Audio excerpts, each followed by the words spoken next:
সব বান্ধবীদের আগে আমি বিয়ে করে রাজ্য জয় করেছি, এবারে বিয়ে করে সংসার করা কাকে বলে আমি জাস্ট সবাইকে দেখিয়ে দেবো। A few moments later. এই লোকটা যদি আমার একটাও কথা শুনে। হ্যাঁ হ্যালো, কোথায় তুমি? আচ্ছা ঠিক আছে, বারিশের সময় ইঁদুর মারার বিষ, মাথার ওষুধ, কার জন্য আবার আমার জন্য? তোমাদের পাগলগোষ্ঠীর সাথে থাকতে থাকতে আমি পাগল হয়ে গেছে বলো। আর দুধের চা মানে দেখেছো, চায়ের জন্য দুধ আরও যেগুলো বললাম সব নিয়ে আসবে, যদি না আনো তাহলে বাড়ি আসার কোনো দরকার নেই।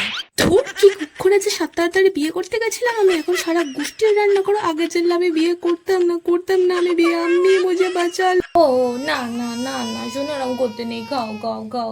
হ্যাঁ তা কেন খাবি, বাপের গোষ্ঠীর মতো ঢ্যামনা হতে হবে না তোকে। এদিকে বিয়ে না করে এখনো অতি সুখে থাকা আমি। কি নিরামিষ হয়েছে? আমি কিন্তু ডিম না ভেজে দিলে ভাত খাবো না মা। মা 5 টাকা দাও না, আমি আলু কাবলি খাবো। মা ফোনটা দাও না, খেতে বসেছি তো, গোপাল ভাই দেখবো। শিগগিরই টাকাটা দাও মা, চলে গেল কাকু, চলে গেল আইসক্রিম, চলে গেল টাকা,